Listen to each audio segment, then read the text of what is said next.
최고위원회의 시작하겠습니다. 관세 협상이 새로운 국면을 맞이했습니다. 이번에는 대통령이 SNS 속으로 숨지 말고 관세 협상의 최전방에 나서서 대통령다운 모습을 보여주기를 기대합니다. 대통령은 정치 인플루언서가 아닙니다.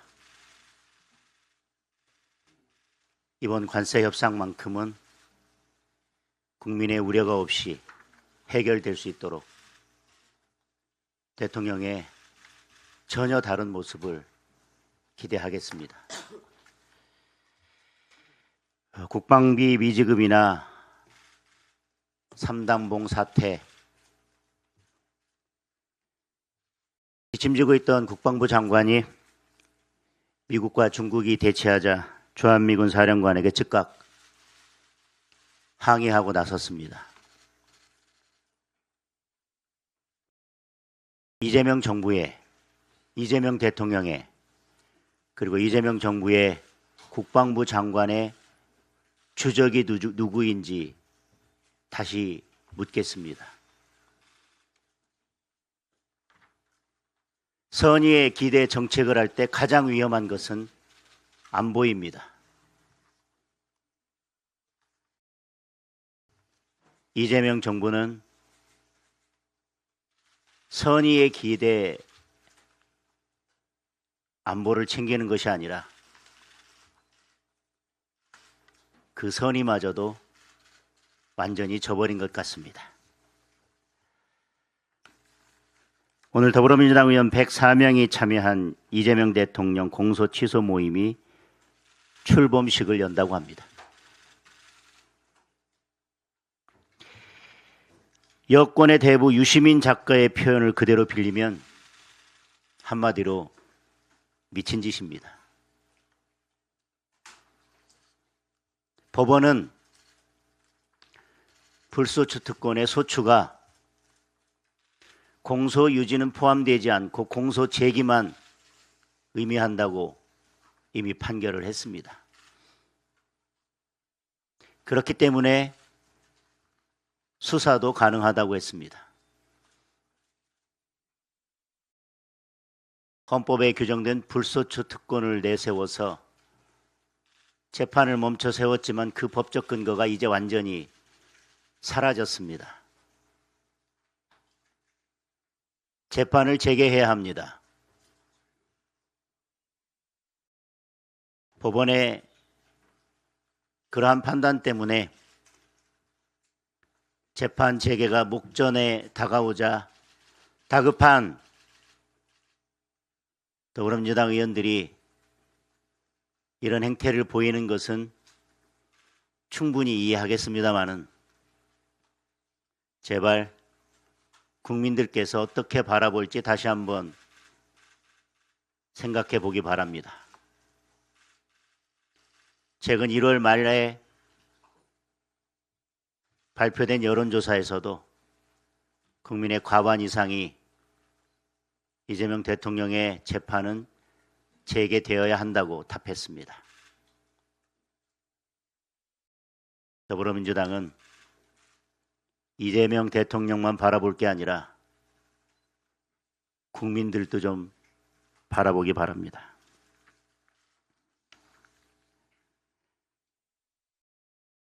내일 강선 의원 체포 동의안이 처리될 예정입니다. 오래 걸려도 너무 오래 걸렸습니다.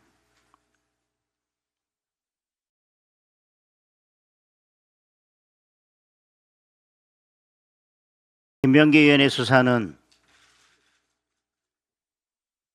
아직도 제자리 걸음입니다. 전재수 의원에 대한 통일교 금품 수수 의혹은 아예 수사가 멈췄습니다. 이 정권은, 민주당은 끝내 진실을 거부하고 있습니다. 유일한 답은 특검밖에 없는데 특검을 거부하고 있습니다. 진실을 연체한 대가는 국민의 냉혹한 심판입니다.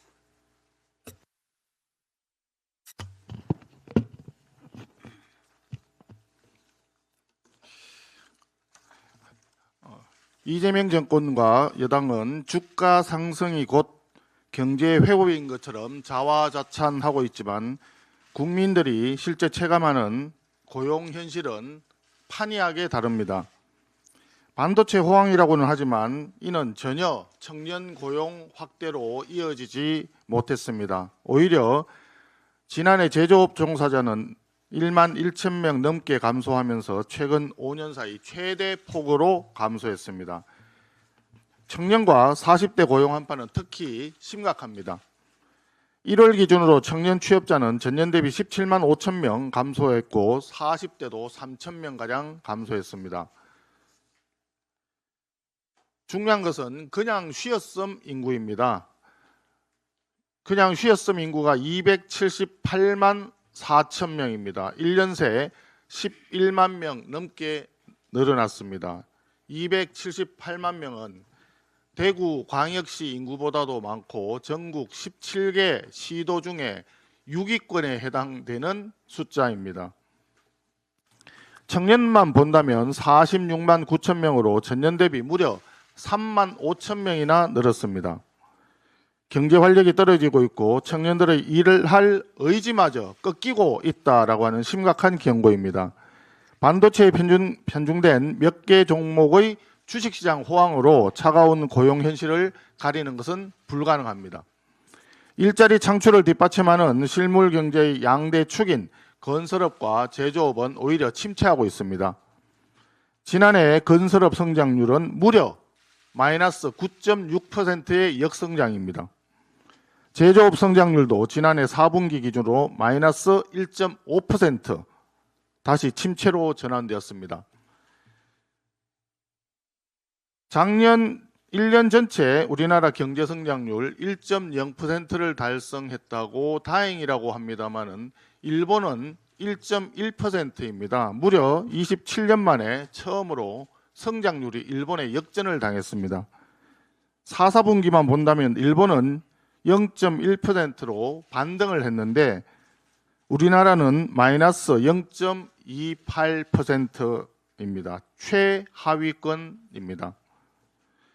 이재명 정부 들어서 코스피가 니케이보다 올랐다고 자화자찬하고 있지만 정작 실물 경제에는 빨간불이 들어왔음을 명확히 해주고 있습니다. 청년 고용을 살리고 실물 경제를 회복하기 위해서는 실물 경제 비중이 큰 건설 산업 정상화가 매우 시급합니다. 공공 SOC 사업을 마중물로 삼아 건설 투자에 다시 활력을 불어넣는 것이 하나의 방안이 될 수 있습니다.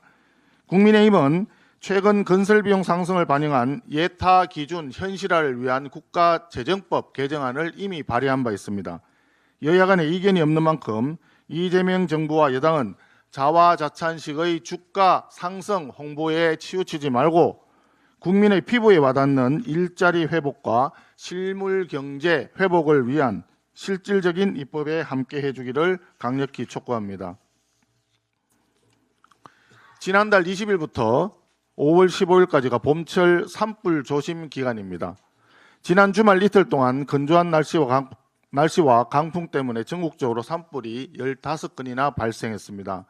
지난해 봄 영남 지역을 뒤덮었던 최악의 산불 화마가 우리 기억에 생생합니다.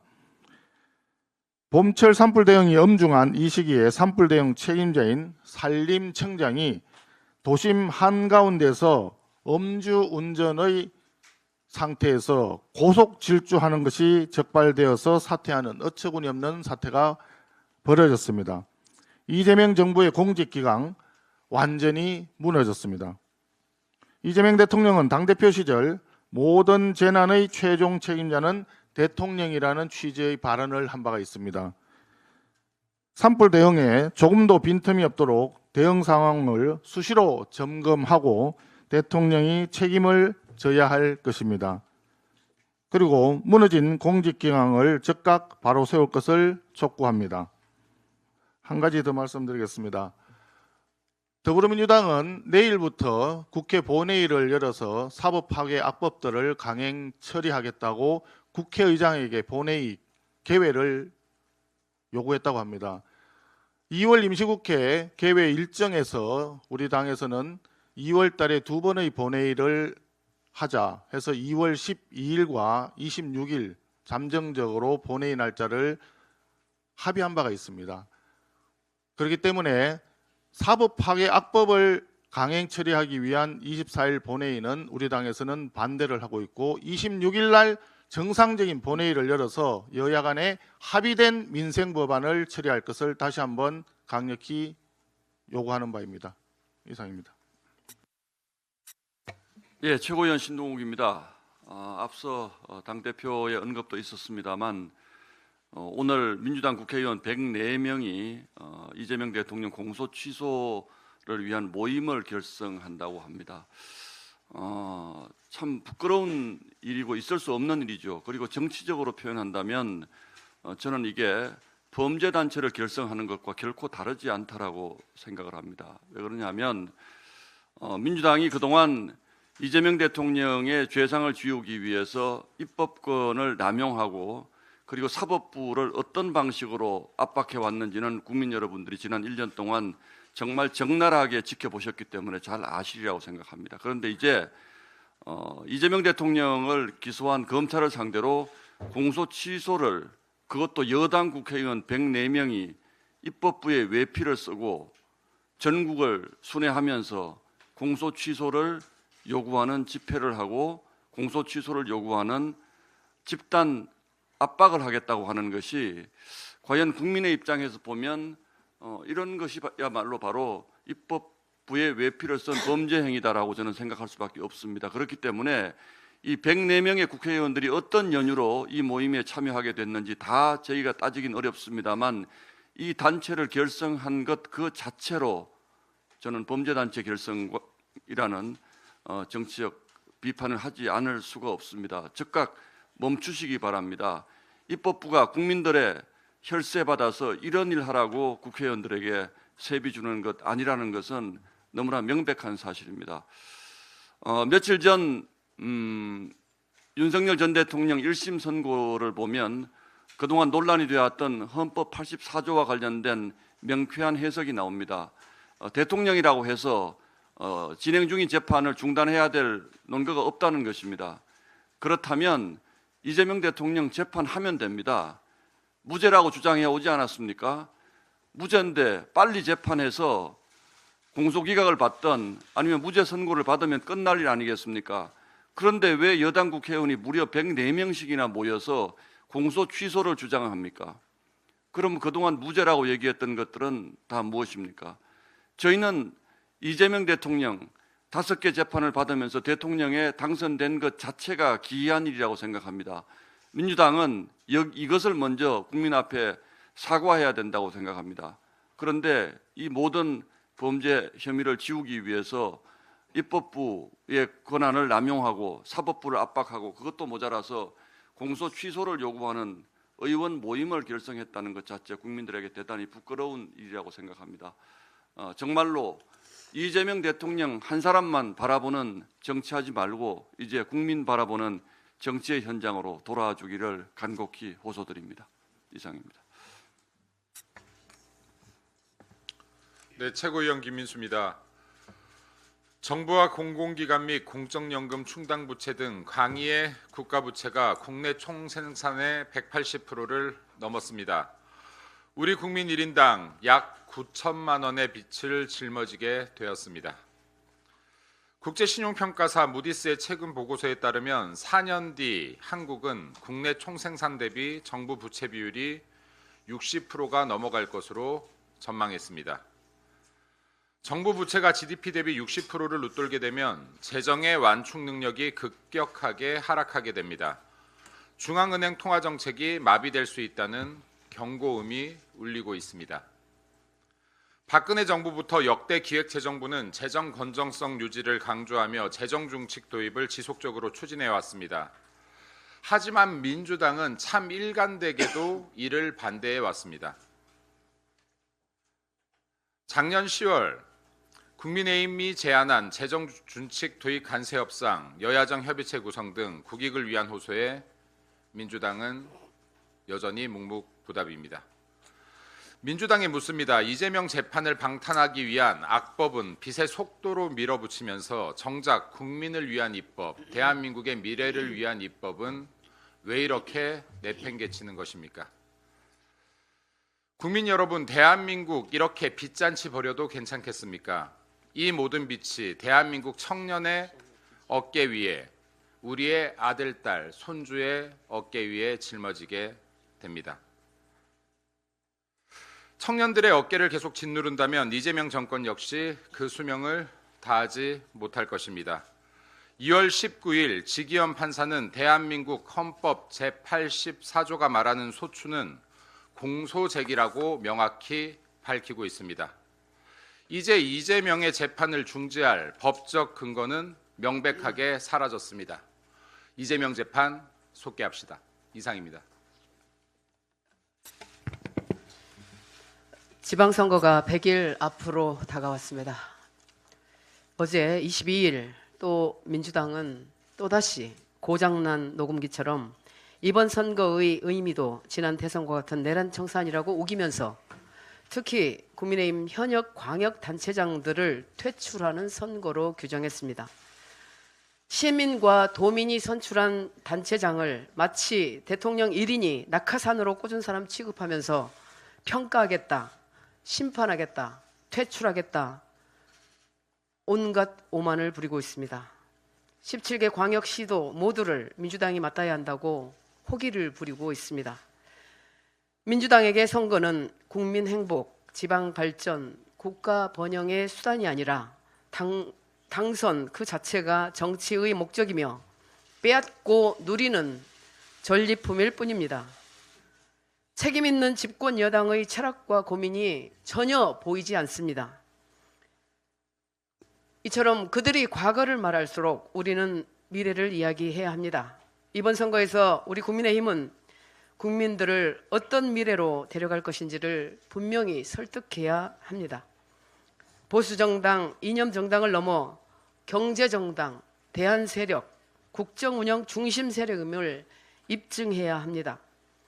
우리가 제시할 미래 비전은 분명합니다. 첨단산업, 미래산업입니다. 폭군처럼 정치하는 미국 트럼프 대통령의 목표도 작게는 미국 산업의 재건이고 크게는 첨단산업 패권 국가입니다. 일본 열도를 강하고 풍요롭게라는 다카이치 총리의 캐치프레이즈도 그 핵심은 반도체, AI 등 전략산업에 국력을 집중해 일본의 산업 경쟁력을 세계 1위로 올리겠다는 구상입니다. 지금 민주당은 무엇을 하고 있습니까? 선거 이길 궁리만 하고 권력 게임에만 집중하고 있습니다. 삼권 분립과 다양성을 파괴하고 민주화 협치를 질식시키고 있습니다. 비리 혐의에도 검찰과 사법부를 목졸라 무죄를 받은 전직 당대표는 마치 영웅이 된 듯 벌써 선거에 당선된 듯 유세를 부리고 있습니다. 이번 지방선거의 의미와 선택 기준은 세 가지라고 생각합니다. 첫째, 어느 정당이 대한민국의 미래와 각 지자체의 비전을 분명히 구상하고 있느냐입니다. 둘째, 어느 정당이 글로벌 첨단 산업을 이해하고 경제를 운영할 역량을 갖추고 있느냐입니다. 셋째, 어느 정당이 중앙정부, 지방정부, 입법부와 사법부 독점을 막고 권력 균형과 건강한 긴장을 회복할 수 있느냐입니다. 국민은 지금 우리 국민의힘의 부활을 간절히 바라고 있습니다. 얼마든지 다시 믿고 다시 지지할 준비가 되어 계십니다. 국민의 힘으로 승리하기를 진정으로 기대하고 있습니다. 남은 기간 100일 오직 국민만을 위해, 국민을 위한 승리를 위해 우리 전력 질주합시다. 100일이면 천지가 개벽하고도 남을 시간입니다. 민주당이 과거의 늪으로 국민을 끌어당길 때 우리 국민의힘은 미래 비전으로 더 큰 내일을 준비합시다. 17개 광역단체가 민주당의 일극 체제를 완성하는 제물로 바쳐지지 않도록 우리가 모든 힘을 다해 싸워 이깁시다. 우리 이길 수 있습니다. 이상입니다.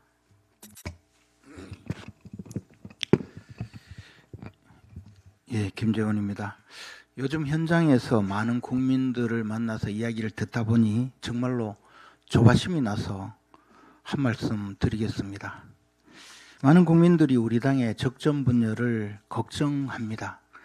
선거를 100일 앞두고 이렇게 분열이 되고 서로 싸우고 있는데 무슨 희망이 있겠느냐, 나 투표하지 않겠다. 그런 이야기 정말 많이 듣습니다. 우리는 모두 답을 알고 있습니다. 그런데 이제 그 답을 찾아가는 과정에서 내 말이 옳다, 내가 잡아서 해결하겠다, 나를 따라달라, 그렇게 요구하다 보니 이런 적전분열이 일어나는 것입니다. 역사적으로 솔로몬의 재판을 많이 이야기합니다. 친모와 가짜 엄마가 아이 하나를 두고 서로 자기 아이라고 다툴 때 솔로몬 왕은 아이를 죽여서 나눠 가지라고 엄포를 놓습니다. 그 아이를 살린 것은 친모의 마음입니다. 바로 아이라도 살려야 되겠다는 그 친모의 마음이 있기 때문에 친모는 아이를 살리는 것이고 가짜 엄마는 죽여서라도 내가 갖겠다고 주장하는 것입니다. 지금 우리에게 요구하는 것은 바로 가짜 엄마의 마음이 아니고 아이를 살리고자 하는 진짜 엄마의 마음이 아닐까 생각을 합니다. 국민들이 우리에게 요구하는 것은 이 폭정을 거듭하고 있는 이재명 정권과 제대로 싸워주고 보수 진영의 단일 대우를 만들어서 정말 효과적으로 이 정권을 견제해달라는 그런 요구입니다. 그런데 내 말이 맞다, 내가 더 잘할 수 있다, 내가 해결해야 된다, 또는 내가 잡아야 되겠다, 이런 사람들만 설치게 되니 국민들이 보기에는 바로 그 사람을 가짜 엄마로 보는 것입니다. 제발 부탁합니다. 적전분열은 안 됩니다.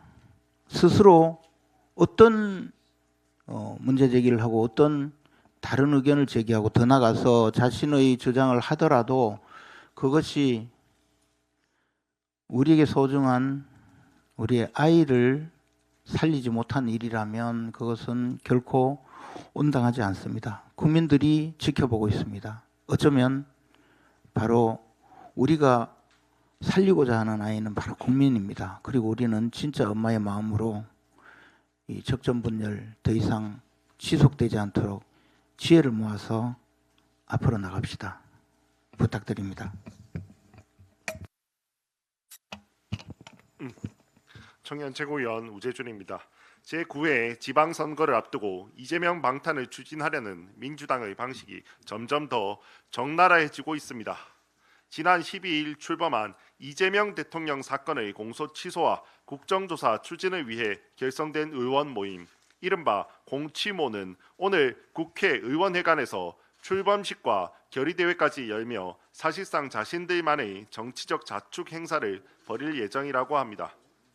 국민 세비로 운영되며 공공성이 요구되는 국회 공간에서 이재명 한 사람만을 위한 104명에 달하는 사실상 변호인단이 공식 행사까지 여는 모습에 참담한 심정을 금할 수 없습니다. 공치모의 실상은 이재명 대통령 단 한 사람을 위한 정치적 방어선에 가깝습니다.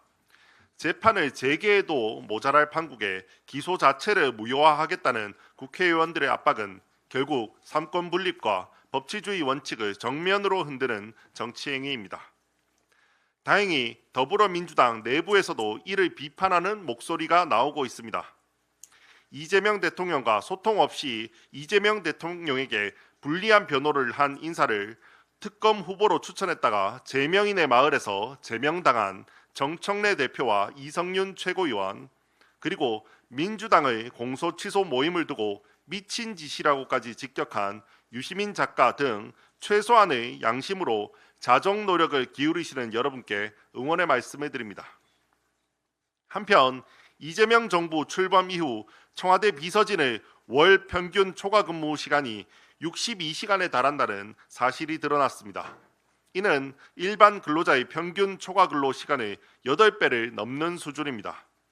국민을 위해 밤낮 없이 헌신하는 공직자 여러분께 먼저 깊은 감사의 말씀을 드립니다. 그러나 이재명 대통령은 중대재해처벌법, 노동자 추정제 등 사업주의 책임을 대폭 강화하는 법안과 정책을 연이어 추진하며 기업을 잠재적 가해자로 규정하고 주 52시간 틀 안에 기업을 밀어붙여 왔습니다. 쿠팡에서 발생한 과로사를 두고서는 국회 청문회와 정부 합동조사까지 감행하며 전방위적 압박을 감행했고 새벽 배송 문제를 제기하며 국민 편익과 당사자를 배제한 채 규제 논의까지 벌여왔습니다. 그러나 정작 청와대와 공직사회에 대해서는 과로를 자랑하듯 보여주고 있으면 이는 명백한 자기 모순 아닙니까? 저는 이재명 대통령께서 하나만 했으면 좋겠습니다. 공직자의 과로와 산재는 자기 책임이 아니고 글로벌 전쟁터에서 진짜 전쟁을 하는 기업은 온갖 규제로 옥죄는 이재명 대통령의 이중적 태도에 유감을 표합니다. 이상입니다.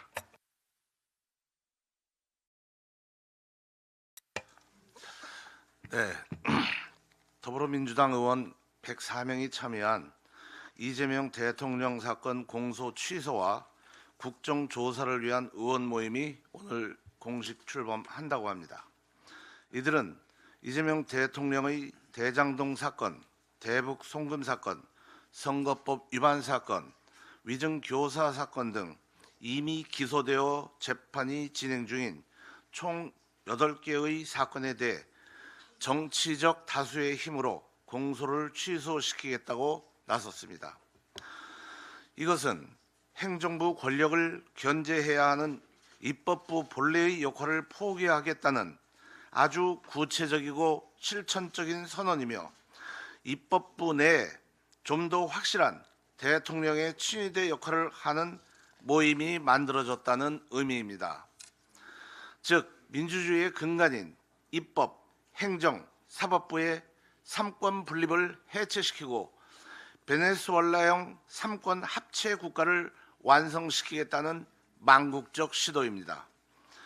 절대 왕정의 상징 루이 14세를 표현했던 짐이 곧 국가다를 떠올리는 당신이 곧 국가이십니다 라는 현대판 버전이 탄생한 것입니다. 3분의 1이 넘는 대한민국 국회의원들이 대통령에게 충성을 맹세하면서 절대 왕정 국가를 만들려고 합니다. 모르고 한다면 어리석은 짓이고 알고 한다면 대단히 위험한 행위입니다. 현대 문명 국가에서 형사 사법 시스템은 정치와 권력의 최종 조율자 역할을 하며 국가를 지탱하고 있습니다. 곧 국가 존립의 근간이자 최후의 보루입니다.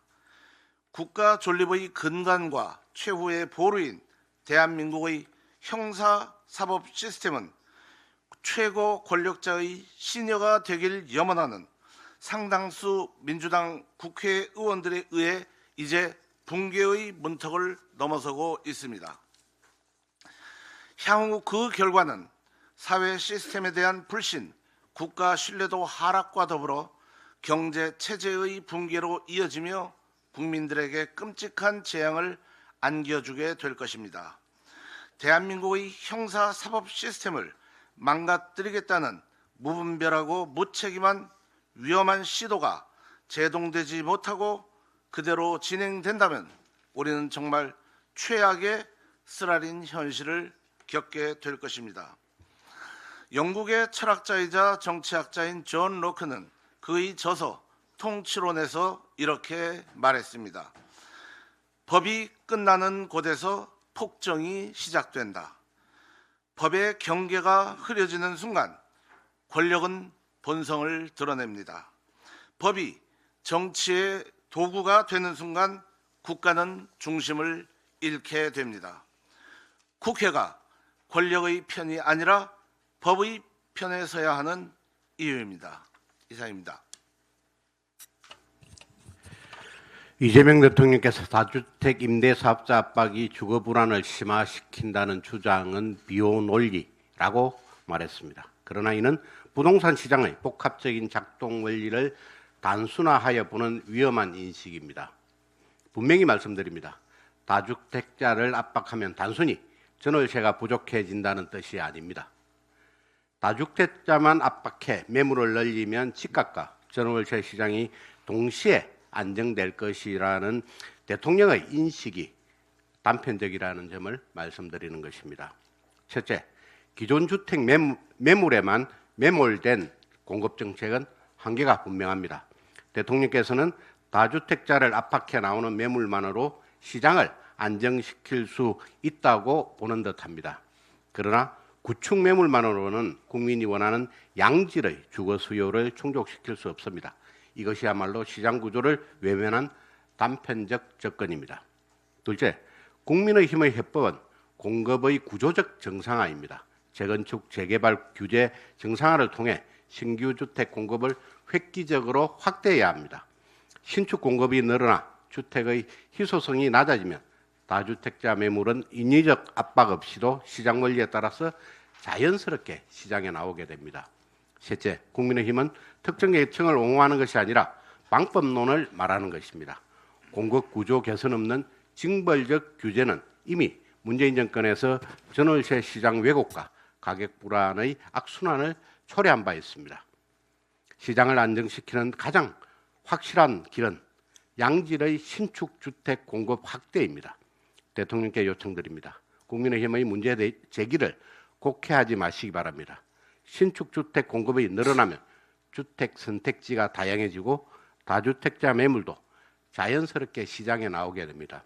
즉, 공급 방식이 다양해져야 집값과 전월세 값이 동시에 안정될 수 있습니다. 이것이 시장 원리에 기반한 부동산 시장 안정화 해법입니다. 이상입니다.